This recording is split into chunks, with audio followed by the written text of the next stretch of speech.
Conserve करना, यही मुख्य हमारा आज का जो वन दिवस है उसका मुख्य लक्ष्य है। मैं अपने प्रिंसिपल सर से आग्रह करती हूँ कि वो हमारे चीफ गेस्ट हैं उनका स्वागत करें और अपना विचार दें।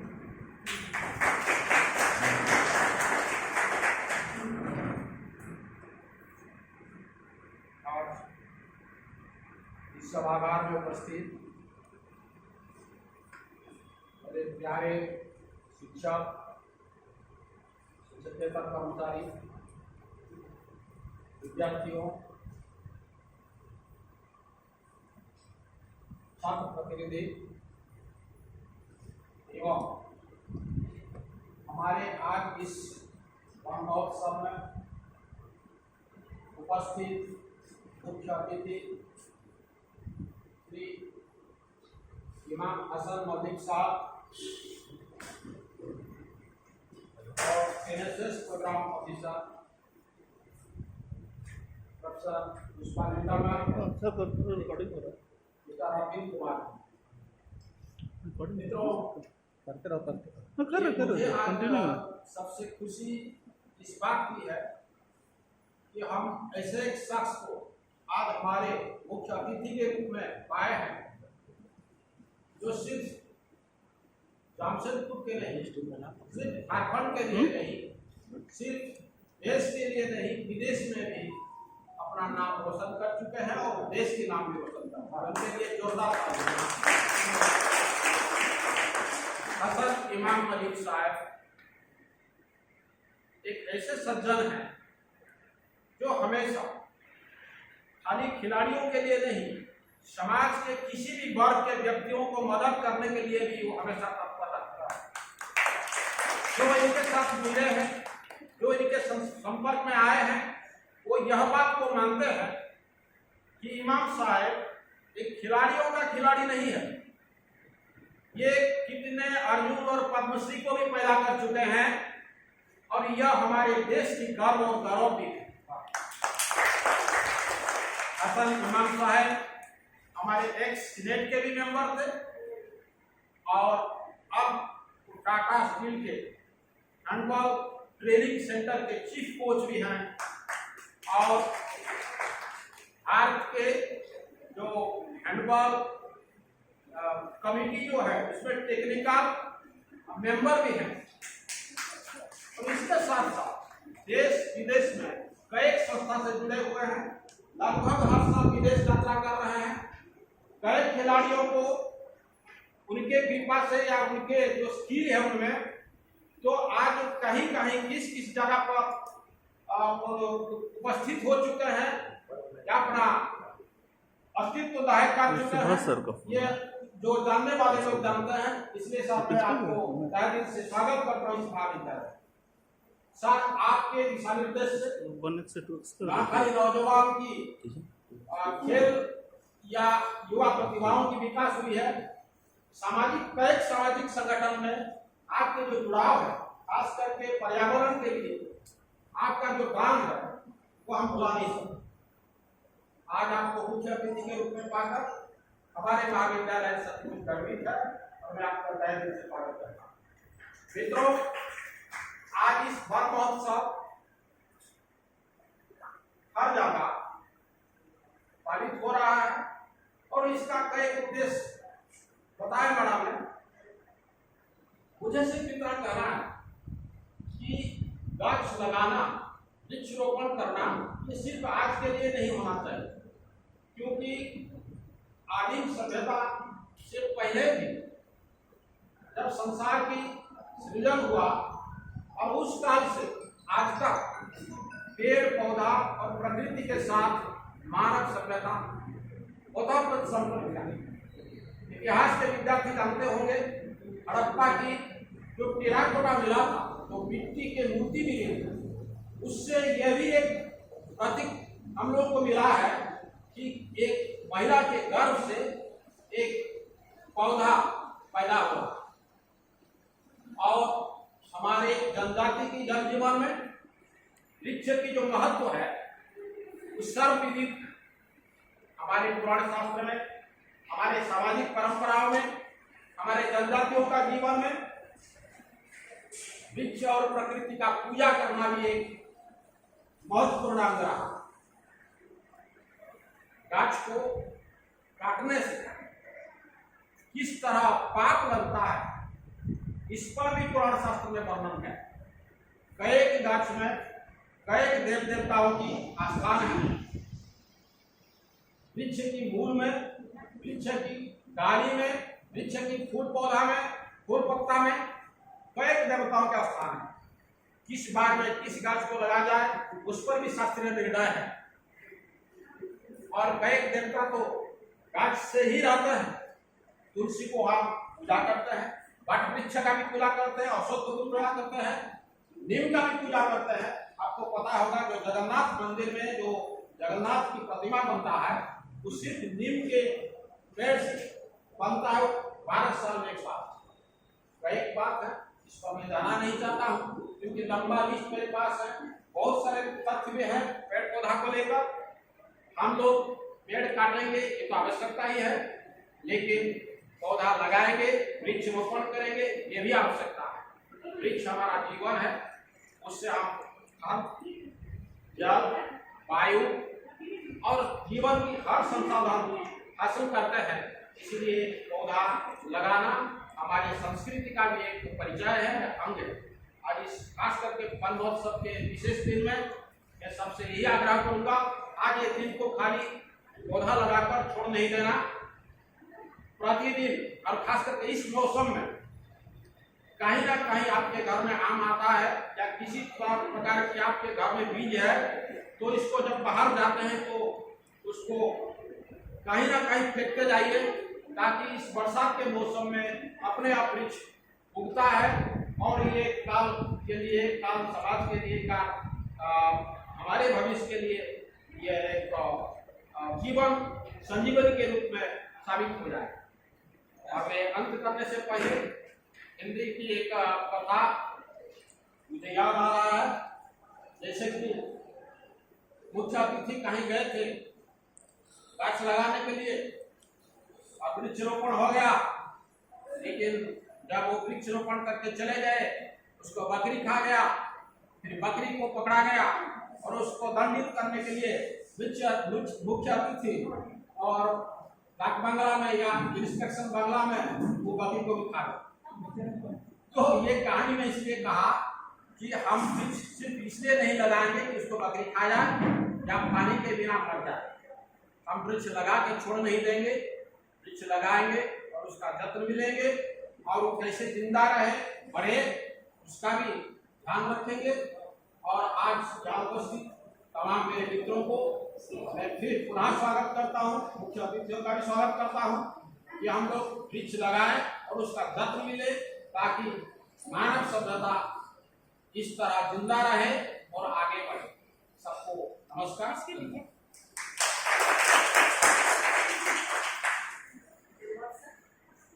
हमें भी उत्साहित किया कि हमें पेड़ लगाना है। पेड़ लगाने के द्वारा हम इस पृथ्वी को बचा सकते हैं, हमारे आने वाले जनरेशन के लिए बहुत अच्छा भविष्य रख सकते हैं। इसलिए हमेशा ही पेड़ लगाने के लिए आगे आना ही चाहिए और लगाना चाहिए। अब है हमारे मुख्य अतिथि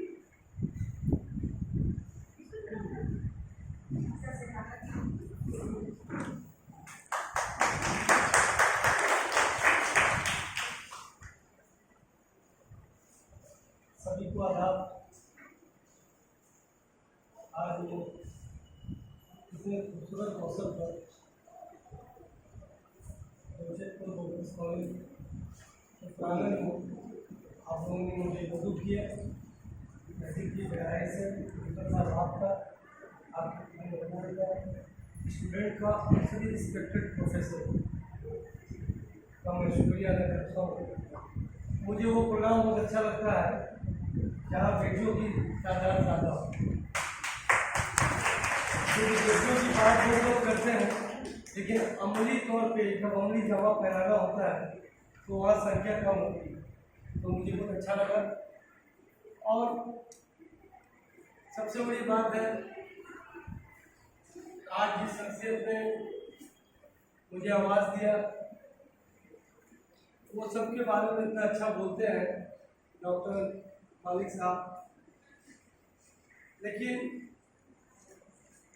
बहुत कम कॉलेज ऐसा होता है जहाँ के प्रिंसिपल 25 और 30 किताब के मालिक होते हैं। आप लोग समझिए कि आपके प्रिंसिपल एक बहुत ही मशहूर व मारूफ अदीब व मुसन्निफ, जिनकी अफसाने और मकबूले हिंदुस्तान के कई रिसाले में छपकर मकबूलियत हासिल कर चुकी है। 25 से 30 किताब लिखना फिर आसान काम नहीं, और फिर प्रिंसिपल की जिम्मेदारी। ये नहीं बोलते हैं, कहीं भी नहीं बोलते हैं, कभी नहीं सुनता हूँ। उनके साथ यूनिवर्सिटी में, बड़ा कॉलेज में कई महफिलों में उनका साथ रहा, लेकिन इनके मुंह से कभी नहीं सुनता हूँ कि आप उड़ीसा सरकार द्वारा साहित्य अवार्ड से भी सम्मानित। बड़े लोग अपने बारे में कम बोलते हैं, और इंशाअल्लाह आपका कॉलेज को अब एक ऐसे प्रिंसिपल मिले हैं जिनकी ईमानदारी, कड़ी लगन और सच्ची मेहनत से इसका रूप देखा कुछ दिन के बाद दिखने लगे। साथियों, इस में मेरे बचपन का दोस्त आपके कॉलेज का प्रोफेसर है जावेद भाई, हम लोग एक साथ बचपना से यहाँ तक पहुँचे। आज से 112 साल पहले जैन टाटा जो संस्थापक हैं टाटा स्टील के, वो आप लोगों को जान के हैरानी होगी कि वो जमशेदपुर कभी नहीं आए 21 और उन्होंने एक M21 दुनिया की सबसे बड़ी कंपनी के बारे में सोचा, और आज पूरी दुनिया में टाटा स्टील हर मामले में, सिर्फ स्टील के मामले में नहीं, एथिक्स से लेकर के, डिसिप्लिन से लेकर के, सेफ्टी से लेकर के सभी मामलों में नंबर 1 है। और आज उसको अपग्रेड करना ठीक से फोन को अपना चिट्ठी लिखा था जिसमें लिखा था कि जो शहर अपने बेटे दौरान भी मेरे को नहीं समझ में आता तो बात है मेरे को बसाने जा रहे हो, उसमें 4 चीज का ध्यान रखना है। एक कि सभी मजहब के मानने वालों की इबादत गाह होनी चाहिए, मंदिर, मस्जिद, गुरुद्वारा, चर्च, ये उसके लिए जमीन देना। क्यों? बच्चों के खेलने के लिए फुटबॉल और हॉकी जैसे बड़े बड़े जगह को छोड़ना ताकि बच्चे वहाँ स्पोर्ट्स कर सकें। और उसके बाद उन्होंने कहा कि तुम शहर को इतना ग्रीन कर देना है, इतना पेड़ पौधे लगाना है। उस जमाने में 100-1200 साल पहले की बात, क्या विजन था सोचिए। आज टाटा स्टील इस मौके को कभी गंवाती नहीं, नदी हो, नाला हो, जंगल हो, हमेशा हमारे एमडी, हमारे वीपी पेड़ लगा रहे, और उसका सिलसिला कॉलेज, स्कूल और मदरसे और कस्बे गाँव तक पहुँच गया। मुझे आपके स्कूल में, आपके कॉलेज में आने इसलिए बहुत खुशी हो रही है कि ये कॉलेज अपने तमाम कठिन और कठिनाइयों के बावजूद मेयाद में कहीं पीछे नहीं। रास्ते की प्रॉब्लम, स्कूल से आना, नदी का देना, आबादी के लिहाज से भी बहुत खूबसूरत आबादी नहीं है कि यहाँ बहुत गरीब गबले कुचले लोगों के बीच ये कॉलेज अपने म्यार को कभी नीचे गिरने नहीं दिया। मैं भी इस शहर में पैदा हुआ हूँ, मैं एक एक चीज़ को जानता हूँ, और इतना नेक काम NSS रंजीत जी आप हैं, ये इतना याद करके करना इस प्रोग्राम को, इतना खूबसूरत तरीके से करना, रंगोलियाँ भी बनाई है बच्ची, मुबारकबाद के काबिल है। इतना बेहतरीन बच्चे को सम्मानित करना चाहिए, उनके लगन को, उनकी मेहनत को। मैं बराबर अपनी स्पीच में एक बात बोलता हूँ कि मैं जिनसे बहुत मुतासिर हुआ, उनका नाम था डॉक्टर मुमताज़ खान, अभी हाल के दिनों में उनका इंतकाल हुआ है। उन्होंने, जब मैं स्टूडेंट था तो मैंने उनसे रिक्वेस्ट किया कि सर मेरे लिए कुछ लिख दीजिए। आज से 30 साल पहले उन्होंने मुझे 2 लाइन लिख के दिया था, उस पर मैं अमल करता हूँ कि बच्चों की मेहनत को देख करके याद आ गया कि मेहनत से मंजिल मिलती है, लेकिन कड़ी मेहनत से कमाल पैदा होता है। और आपको मंजिल चाहिए तो मंजिल तो सबको मिलेगा, इसलिए वो खालिक का वादा है, जो राज़ी है जिसका मामला है, जिसके हाथ में, वो सबको रोटी देता है। सबको रिस्क देता है, लेकिन अगर कमाल पैदा करना है तो कड़ी मेहनत करनी होगी। मेहनत तो सब करना है। जब आप कमाल पैदा करेंगे तो भीड़ से अलग होंगे, आपकी अपनी शख्सियत होगी, अपनी पर्सनैलिटी होगी। बच्चों, ये आप लोगों के लिए मैंने कहा है, इंशाअल्लाह मुझे उम्मीद है कि आप लोग मेरी इस बात पे अमल करेंगे और इतनी मेहनत करेंगे कि उसकी खुशी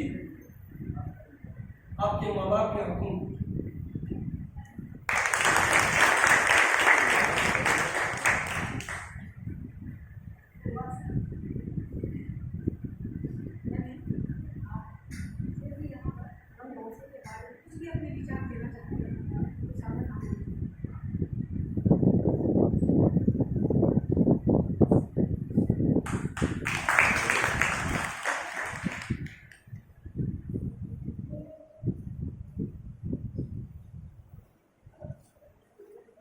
जमशेदपुर वर्कर्स कॉलेज में आज तमाम लोग वन महोत्सव मना रहे हैं और आज के इस जीवन देने वाली प्रोग्राम में विशेष रूप से हमारे मुख्य अतिथि के रूप में मेरे मित्र और युवाओं के आइकॉन जमशेदपुर में युवाओं के एक प्रेरणा स्रोत के तौर पर ये हसन मोहम्मद साहब जाने जाते हैं। आपका बहुत बहुत स्वागत है। इस्तकबाल हमारे जमशेदपुर वर्कर्स कॉलेज के सम्मानित प्रिंसिपल साहब, जिनकी अथक मेहनत, कोशिश और लगन से एक स्पिरिट जो इनके अंदर है, Jamshedpur workers college day by day आज दूसरे को हम दिखा रहे हैं कि और मेरे किताब में नाम क्या है। तो प्रिंसिपल साहब की कोशिश, प्रिंसिपल साहब, professor Leena ma'am, NSS coordinator Arvind साहब, सामने बैठे पाठक साहब, प्रिंसिपल साहब, पीटी मैम, लाठी मैम और जितने यहाँ पर आए हुए सभी dedicated teachers, professors, loving students. वृक्ष रोपण जो है, पौधे लगाना, ये हमें जीवन देता है, क्योंकि हम अच्छी तरह से जानते हैं कि हम जो सांस छोड़ते हैं कार्बन डाइऑक्साइड, वो पौधे उसको हासिल करते हैं, उससे उनको जीवन मिलती है और वो जो उनके तरफ से जो हमें मिलती है वो ऑक्सीजन। अभी देखा आपने कोरोना काल में ऑक्सीजन कितनी मारामारी देखी, ऑक्सीजन से दुनिया से चले गए। तो आप अंदाज़ा कीजिए कि पेड़ पौधे लगाना कितना ज़रूरी है।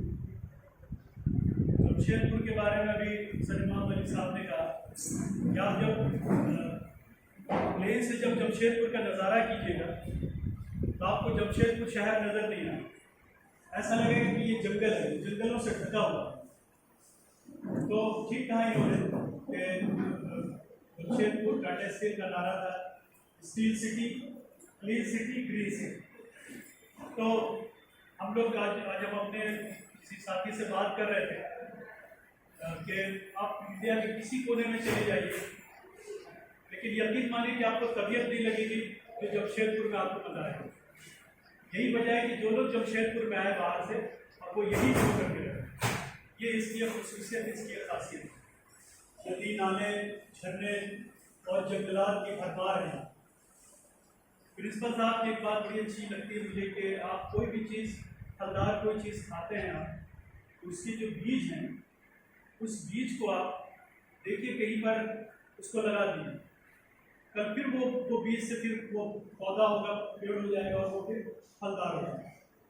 तो पेड़ पौधे हमें ऑक्सीजन देते हैं। आप देखिए गाँव देहात में साउंड स्लीप जो है, दोपहर के टाइम में आप साउंड स्लीप कर लिए, पेड़ के नीचे सो जाइए, कितनी प्यारी नींद आएगी, जबकि आपको ऐसी को पता नहीं आएगा जो वहाँ पर होगा। तो बहुत सारे इसके फायदे हैं।